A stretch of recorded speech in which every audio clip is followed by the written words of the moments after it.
Olá pessoal, meu nome é Anderson, eu sou professor de Geografia. Hoje o conteúdo da aula será a construção do espaço brasileiro, tema aí do 6º ano do ensino fundamental.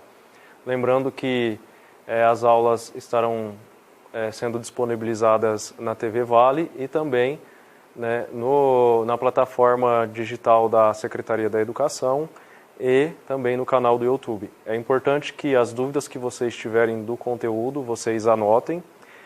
Vocês vão estar recebendo também convite para participar dos grupos de WhatsApp. Cada turma vai ter um grupo de WhatsApp e essas dúvidas poderão ser tiradas ali. Bem como as tarefas advindas dessas aulas serão inseridas ali no grupo do WhatsApp e na plataforma da Secretaria Municipal de Educação. Então vamos falar aí do nosso país, né? O Brasil, nosso lugar, onde a gente vive. O Brasil é um país muito grande, né? É o 5º maior país do mundo, então tem uma extensão territorial de um continente, né? Nós temos no nosso país diversos tipos de clima, né? Como por exemplo na região Nordeste, que é um clima mais quente, com menos chuva, né? Que é um clima semiárido. Nós temos a região norte, um clima equatorial, onde se chove muito, um clima quente também. Nós temos aí na região sudeste um clima tropical e na região sul um clima subtropical com uma variação de temperatura aí significativa, né? Nós temos também diferenças aí de relevo, né? Regiões de planalto, de planície, né? E temos também aí uma variedade de paisagens, como a gente pode observar aí nas imagens, né? Nós vemos aí a Mata das Araucárias, né? Nessa primeira imagem, uma vegetação típica da região aí do Paraná. Nós vemos a Avenida Paulista na segunda imagem, um grande centro de São Paulo aí, né? Com seus arranha-céus. Nós vemos também aí uma região de comunidade, né? Temos ali um pescador numa região rural e aqui uma área de irrigação, né? Então a paisagem do nosso país é muito diversa, né? O Brasil também tem uma biodiversidade muito rica, né? O que isso significa? Muitas espécies vegetais e animais. Nós temos também uma diversidade de pessoas muito grande, né? Principalmente em razão da formação do nosso povo, né? Uma mistura aí, dos europeus, dos índios, dos africanos. E também para a gente fazer uma observação a questão da língua, né? Que varia muito, né? No nosso país, né? O sotaque que se fala na região norte, nordeste é diferente do sotaque que se tem aqui na região sul, sudeste. Nós temos aí então um espaço geográfico em constante transformação. Se a gente tirar uma foto da Avenida Paulista hoje e a gente voltar lá e tirar uma foto daqui a uns 5 anos, vai se ter uma outra paisagem. Então o espaço geográfico ele está em constante transformação, não só pela ação do homem, mas também pela ação de fenômenos da natureza.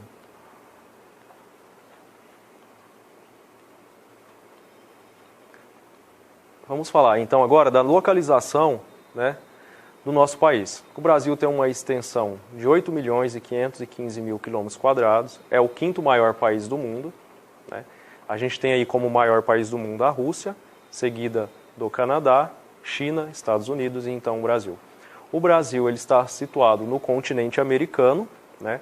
Há uma divisão do continente americano em 3 subcontinentes, que é o subcontinente denominado América do Norte, América Central e América do Sul. O Brasil está situado na porção sul do continente americano, denominada América do Sul. O Brasil é banhado pelo Oceano Atlântico, como a gente pode verificar aqui na imagem, essa área em amarelo é o azul, né?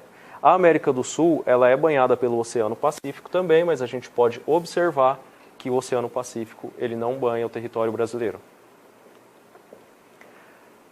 O Brasil ele está situado no hemisfério ocidental. Como que a gente define se é hemisfério ocidental ou oriental? A gente tem o meridiano de Greenwich, né, que ele corta o mundo, né, na região da Inglaterra, é uma linha imaginária, né, e o Brasil está né, a oeste desse meridiano. Então, por isso, hemisfério ocidental. Se o Brasil estivesse a leste desse meridiano seria oriental. Então o Brasil está a oeste, o Brasil está no hemisfério ocidental. O Brasil também ele é cortado pela linha do Equador, como a gente pode observar aqui, próximo da região do Amazonas, do Amapá, né? Isso divide o mundo em hemisfério norte e hemisfério sul. Então a maior parte do território brasileiro está no hemisfério sul, uma pequena parte fica no hemisfério norte. O Brasil também ele é cortado pelo Trópico de Capricórnio, né, que é outra linha imaginária, ele passa aí pelos estados de São Paulo, Paraná e Mato Grosso do Sul.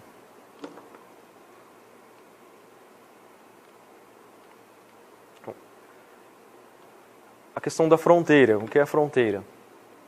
Os países que fazem aí, estão na divisa, né, com o Brasil, né, nos limites geográficos do país. A América do Sul tem 13 países, o Brasil faz fronteira aí com 10 países. Existem apenas 2 países da América do Sul que não fazem fronteira com o Brasil, que no caso é o Equador, como vocês podem observar, ele não está no limite com o Brasil, e também o Chile, né? É importante a gente fazer uma diferenciação, a gente fala fronteira quando é uma região aí, entre países, e a gente fala divisa quando é uma região entre estados. Quando a gente fala, por exemplo, aqui Barretos, que está numa região muito próxima de divisa de estado, então a divisa com o estado de Minas Gerais. E quando é país a gente fala fronteira com o Paraguai, tem essa diferenciação também. O Brasil ocupa quase metade da América do Sul, cerca de 47% da América do Sul é de território brasileiro, né? Então, tranquila essa questão aí da localização, qualquer dúvida vocês podem anotar e podem tirar depois nos grupos. Vamos falar então agora da divisão atual e a organização política. A gente vê na imagem aqui o Congresso Nacional Brasileiro. O Brasil tem um nome oficial, que é República Federativa do Brasil. O sistema que a gente vive é a República, a gente vive numa democracia representativa, então o poder ele é exercido através do povo, né? De que maneira? Através da representatividade. De que forma que acontece isso? Através das eleições. Então, no período de eleição, nós elegemos aí os candidatos, né? Tanto para o poder legislativo quanto para o poder executivo, né? Então, os candidatos com os quais o cidadão se identifica, ele, através do voto, escolhe esses candidatos. Ele, sendo eleito, ele vai representar o cidadão, né, nas esferas aí, do poder público. E o Brasil ele tem 3 poderes, que é o poder executivo, né, que a nível nacional é ocupado pelo presidente da República, o poder legislativo, que é ocupado pelos senadores, né, no Senado, e pelos deputados na Câmara dos Deputados, e pelo judiciário, né, que são os tribunais, né.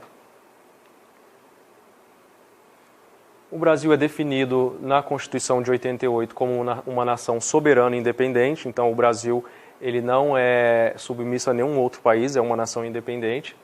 Ele é composto por 26 estados e um distrito federal. Nós vamos ver aí já no próximo mapa como é essa divisão. No entanto, essa divisão não é definitiva. O Brasil já teve menos estados, né? O Mato Grosso, por exemplo, o Mato Grosso do Sul era um estado só, em um determinado momento histórico houve essa divisão, assim como o estado de Goiás e Tocantins eram um só, né? Então essa divisão não é definitiva, inclusive no momento existem projetos tramitando para divisão aí dos 26 estados que a gente tem. Vamos ver aqui, ó, o mapa político do Brasil. A gente pode observar aqui no slide a divisão do Brasil, né, em 5 regiões. Nós temos aqui a região sudeste, que é composta pelos estados de São Paulo, Minas Gerais, Espírito Santo e Rio de Janeiro. A região sul por Paraná, Santa Catarina e Rio Grande do Sul. A região centro-oeste, que contém o Distrito Federal, o estado de Goiás, Mato Grosso do Sul, Mato Grosso. A região norte com Tocantins, Pará, Amazonas, Rondônia, Acre, Amapá e Roraima. E a região nordeste, que é a região com maior número de estados, né, com Sergipe, Bahia, Piauí, Maranhão, Ceará, Rio Grande do Norte, Paraíba, Pernambuco e Alagoas. Então, esses são aí os 26 estados e o Distrito Federal, e dividido de acordo com as regiões que levam essas denominações. Os estados, o Brasil é dividido em estado e, por sua vez, os estados são divididos em municípios. O município é a menor unidade administrativa que a gente tem. Os municípios eles têm autonomia política e econômica, né, para a condução aí das suas políticas setoriais, suas políticas públicas. Nos municípios nós não temos 3 poderes, como tem a nível federal. A nível municipal nós temos 2 poderes, que é o poder legislativo, que é através da Câmara dos Vereadores, e o poder executivo, né, que é através da Prefeitura Municipal, o prefeito aí. O poder judiciário ele fica atrelado à comarca, né, ele pertence aí, ao sistema judiciário e é exercido a nível estadual, não a nível municipal. O estado de São Paulo tem 645 municípios, né, é o segundo estado com o maior número de municípios no nosso país. O estado de Minas Gerais tem mais de 800 municípios, é o estado com o maior número de municípios. E o Brasil tem as 5 regiões, que a gente acabou de falar aí sobre elas, né?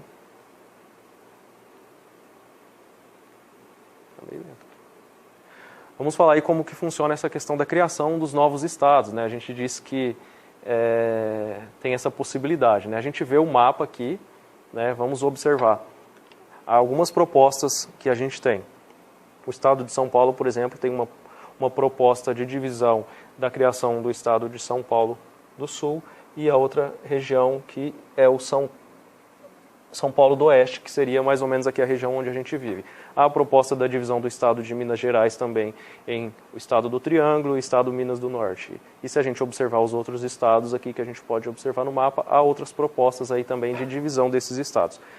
O que precisa? Basta a gente querer para dividir esse estado? Então precisa da aprovação do povo. Então é aberto um plebiscito no Congresso Nacional, o Congresso Nacional aprova a abertura desse plebiscito, a população vota, se a maioria votar pela criação desse estado, esse projeto então vai para a votação no Congresso Nacional, passa pela Câmara dos Deputados, passa pelo Senado, se eles aprovam, vai para o presidente da República sancionar ou não a criação desse novo estado. Continuando, vamos falar então agora da questão da formação do povo brasileiro, da nossa identidade, da nossa cultura, né? O Brasil é um país com grande variedade geográfica, né? Então a gente tem diversas paisagens, diversos dialetos, né? Diversos sotaques, né? É uma miscigenação de fato de pessoas. No entanto, apesar de toda essa diversidade, a gente tem algumas coisas em comum, boas coisas em comum, que isso que nos dá a ideia de identidade, né, de se afirmar enquanto brasileiro. Então a gente tem hábitos, costumes e, por exemplo, o idioma, nosso idioma português, né, que é o idioma oficial. Então, apesar de toda a diferença aí linguística dos sotaques, a língua nos une, é uma só. Existe também a música, as imagens, os sons, os significados, né? Tudo isso nos traz uma identidade. Por exemplo, o sentimento que a gente tem, que muitos de nós temos ao ouvir o hino nacional, dá-se o sentimento de identidade, de brasileiro, né? O que nós sentimos quando ouvimos esse hino, né? Então, tem os aspectos aí subjetivos também da identidade do povo brasileiro, né? Vocês já fizeram essa pergunta? Como se formou o povo brasileiro? Vamos tentar aí responder ela aí nos próximos slides.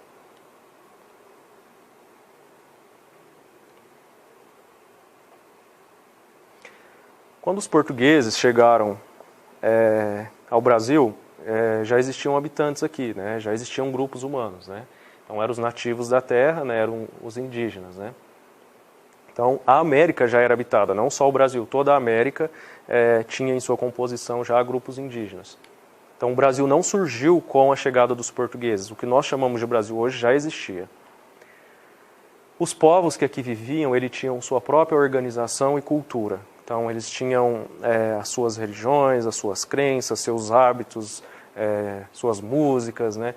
E muitas vezes isso talvez não tenha sido respeitado pelos europeus que aqui chegaram.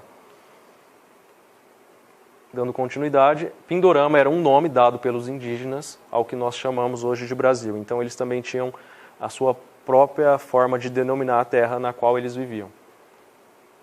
Vamos ver alguns costumes, né, alguns hábitos, algumas questões culturais dos indígenas que nós carregamos até hoje, né, que nós herdamos. Então, eles contribuíram muito, né, com a formação do nosso povo, né. Na alimentação, a mandioca, a batata doce, o caju, o guaraná, tapioca, paçoca, né, são todos itens aí culinários, né, da culinária indígena. Os hábitos, por exemplo, dormir na rede era um hábito dos indígenas que nós temos, né. Os banhos com mais frequência, então os portugueses tinham uma frequência menor de banho, né? Aqui até em razão do Brasil ser um país equatorial, né? Tropical, os hábitos dos indígenas eram com uma frequência maior, nós herdamos esse hábito. os chás e as plantas medicinais, né? E também, né, eles enriqueceram a nossa linguagem. Várias palavras que nós falamos no dia a dia, a gente às vezes não tem a percepção da origem dessa palavra, né? Então, por exemplo, carioca, jacaré, abacaxi, guri, capim e nomes de diversos lugares e pessoas são nomes de influência das diversas linguagens dos indígenas. E também a primeira atividade econômica do Brasil, que foi a extração do pigmento vermelho do pau-brasil, era uma atividade também dominada aí pelos indígenas. Vamos falar agora do outro grupo de humanos, né, outro grupo humano que contribuiu aí com a formação da identidade do povo brasileiro, que foram os europeus. Vamos olhar aqui no slide essa citação do Darcy Ribeiro. É no ventre da mulher indígena que é gerado o povo brasileiro, pois não havia mulheres brancas no início do povoamento. Então, com a chegada dos europeus, né, a primeira formação aí da identidade do povo brasileiro aconteceu entre os europeus e os índios que estavam aqui. As primeiras mulheres portuguesas só chegaram na metade do século XVI, né, ou seja, depois de 1550. Os portugueses eles também contribuíram muito com a formação da identidade do nosso povo, né, o idioma, por exemplo, nós falamos a língua portuguesa, e a religião católica, que é a religião que tem o maior número de fiéis, né, de nosso país, também foi herdada do povo português, né. Algumas festas também, como o carnaval, as festas juninas, né, as festas folclóricas, as celebrações religiosas, né.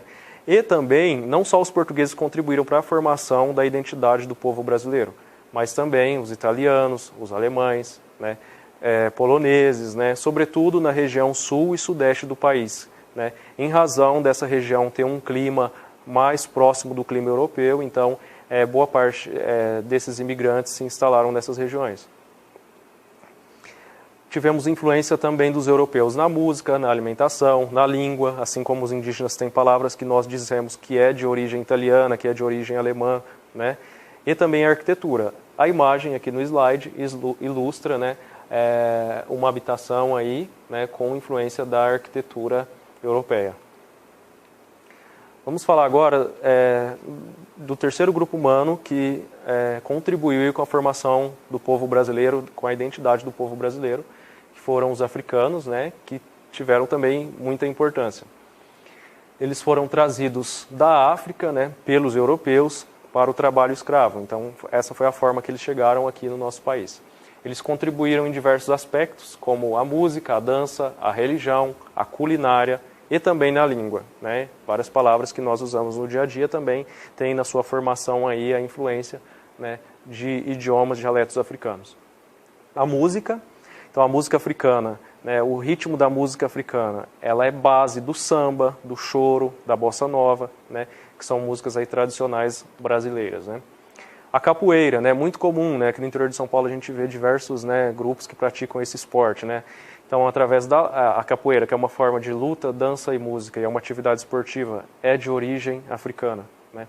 A religião, né, então, os africanos eles eram proibidos, né, de professarem a sua religião aqui, então eles adquiriam formas, né, de estar vivenciando essa experiência religiosa, e eles contribuíram muito com a formação e a criação do candomblé e da umbanda, que são religiões tipicamente brasileiras, mas de matriz africana.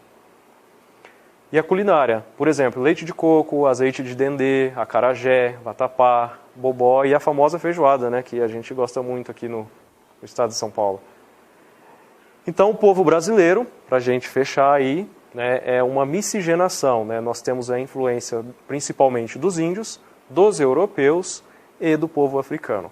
Esses são os três maiores agrupamentos humanos que contribuíram aí com a formação da identidade do povo brasileiro. Isso não significa que no Brasil não tenha influência de outras culturas, né? De cultura asiática, por exemplo, a imigração japonesa, a gente sabe da existência de muitos grupos japoneses aqui no país também, e com certeza isso contribuiu muito aí, mais tardiamente, né, com a formação da identidade do povo brasileiro.